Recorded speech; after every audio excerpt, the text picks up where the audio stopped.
মানুষেরা তোমরা ওই আল্লাহর ইবাদত করো যে আল্লাহ তাআলা তোমাদেরকেই সৃষ্টি করেছে। এজন্য গোলামি করতে হবে কার? মেম্বারের, চেয়ারম্যানের, এমপি, মন্ত্রী, পৃথিবীর কারো গোলামি চলবে না। একমাত্র গোলামি হবে আল্লাহর। কথা বলেন ঠিক কি ঠিক না? আল্লাহ তাআলা ডাকতে বলেন কিভাবে এই গোলামি করবে বান্দা। আল্লাহ পাক রব্বুল আলামিন আমাদের জন্য কত সুন্দরভাবে পথ বাতলিয়ে দিয়েছেন।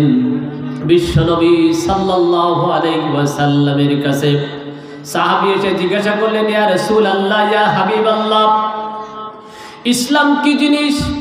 বিশ্বনবী সাল্লাল্লাহু আলাইহি ওয়াসাল্লাম বলেন, বুনিয়াল ইসলাম আলা খামসিন শাহাদাতি আল্লা ইলাহা ইল্লাল্লাহ ওয়া আন্না মুহাম্মাদান আবদুহু ওয়া রাসূল ওয়া ইকামিস সালাতি ওয়া ইতাইস যাকাত ওয়াল হাজ ওয়া সাওমি রমাদান আও কামা ক্বালা আলাইহিস সালাতু ওয়াস সালাম। বিশ্বনবীর কাছে প্রশ্ন করলেন ইসলাম কি জিনিস?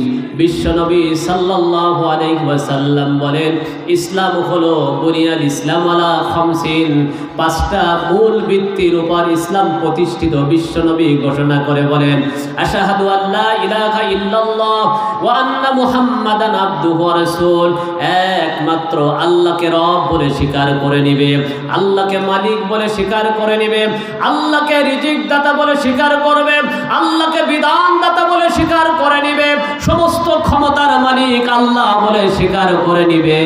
এটাই হলো কালেমার একমাত্র উদ্দেশ্য। কথা বলেন ঠিক কি ঠিক না?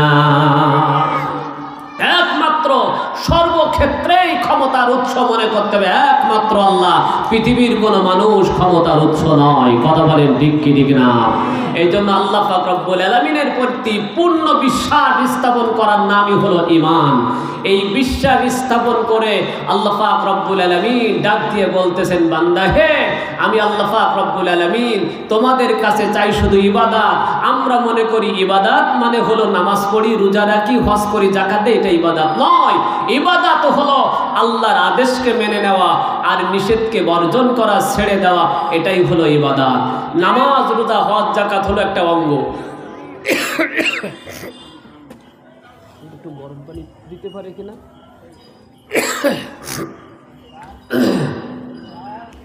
আল্লাহ পাক রব্বুল আলামিন হুকুম মোতাবেক জীবন পরিচালনা করা, এটাই হলো ইবাদত।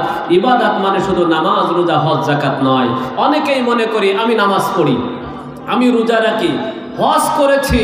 হজ করা শুধু না, ওই যে শয়তানের কি করে পাথর মারিছি, সবাই ছোট পাথর মারে, আমি আরো বড় পাথর মারিছি, আমি বড় হাজি সাহেব সেজে এসেছি।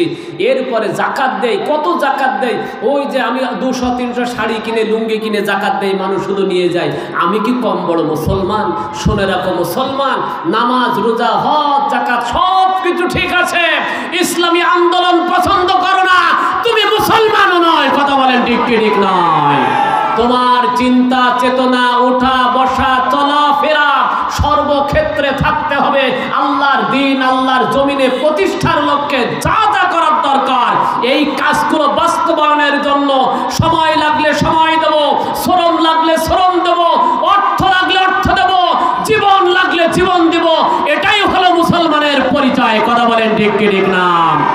আজ এই মর্মে আমরা রাজি আছি। কারা কারা দুহাত তুলে দেখায় নারাই তাকবীর, নারাই তাকবীর।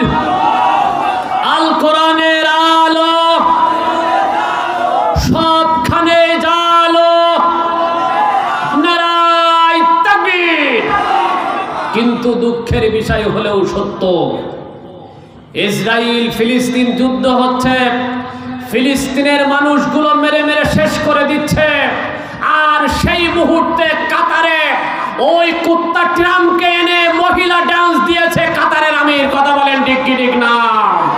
ইসরায়েলের মানুষ না খেয়ে মারা যায়, ইসরায়েলের মানুষ মরে পাখির মতো গুলি করে, তাদের সাথে কথা বলার মতো লোক নাই। এরপরে যখন ইরান কথা বলেছে, ইরানকে বোমা নিক্ষেপ করা হয়েছে, ইরান ইসরায়েল যুদ্ধ বেঁধেছে, মুসলমানগুলো নিঃশুভ মেরেছে, মুখের ভিতরে টেপ মেরে দিয়েছে। অথচ ইসরায়েলের পক্ষে আমেরিকা কথা বলেছে, ফ্রান্স কথা বলেছে, জার্মানি কথা বলেছে। আজকে জালেমরা ঐক্যবদ্ধ হতে পারে,